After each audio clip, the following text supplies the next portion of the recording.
Hello there. In this video, we are going to be figuring out how to play RimWorld in the most absolute optimal 100% guaranteed to give results way possible. Which is basically just sober playing the game. Now, you might be wondering, Tomo, what the hell is RimWorld and why does it sound like a really bad porno that got banned in Yemen 12 years ago? Simply put, because, it's on a rim, and it's a world all of your own, hence why the name. However, you aren't God of everything. You actually are just the observer, and only God to a few random people that act exactly like a human.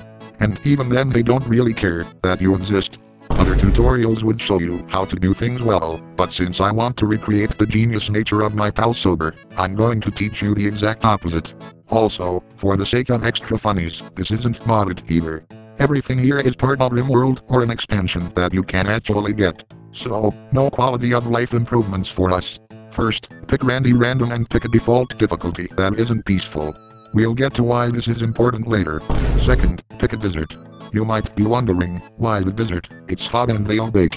Yes, and it's looked. Because there are no real animals other than highly dangerous emu, you'll have no trouble farming like some Egyptian hipster.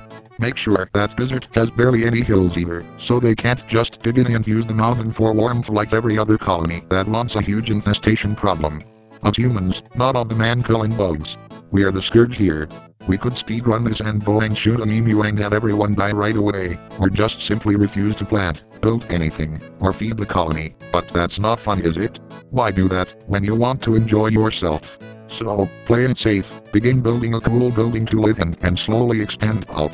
With your wood. Why wood? It's a surprise tool that'll help us later. You might be wondering why wood is so uncommon, or why cactuses count as wood, but it's a desert, so, immediately, after you rush battery research, if you even can, go research tree sowing. Wood before guns. Third, by now you probably had a few mental breaks and have been noticing that you've been constantly raided or flooded with helpful goodies. Once you got yourself an okay colony that lives almost entirely off rice and potatoes.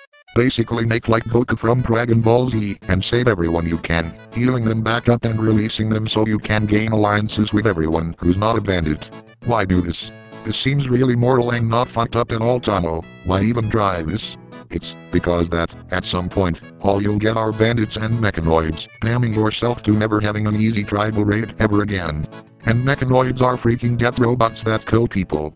It's 50/50 for either, so make sure to survive until then, or save scum, if you really want to be a crazy psychopath that refuses to let people die, until you say they can for your own entertainment. Yep, if Jesus never came to die for our sins, me even playing this game could have my soul erased on the spot. And with no colonists coming in through capturing and recruiting, you'll be a bit weakened than you otherwise would be. Fourth, once the second step is done, get a pyromaniac. If he ever mental breaks, there's a good chance he's going to burn down your whole colony horrifically, unless you have everyone on firefighting. Which, if you want to truly become sober, you probably only gave one singular colonist that role. Not only because it's funny, but because it's a desert. When will anything catch on fire here? Finally, disable all armor for your colonists. Only clothes. They ain't getting away with shield belts in this space adventure.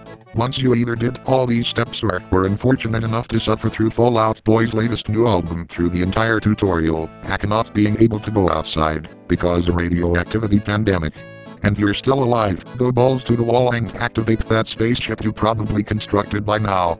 It'll practically guarantee your death and make everything look like a Poland Ball episode.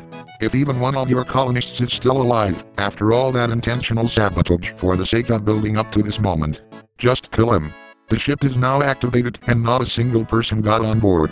Heck, maybe even put a random pet in there, before you do the funny just to add funny factor. Congrats, you beat RimWorld, without actually beating RimWorld, and now officially a part of our space cannibalism, except we never committed really anything screwed up, and yet we have. You also have become the true best sober impersonator of all time, and I have to commend you on that. You have obtained your rite of passage to play modded without looking like a giant sissy. And sometime in the near future, I'm going to ruin your sanity with the kind of crap I install for my colonist adventures.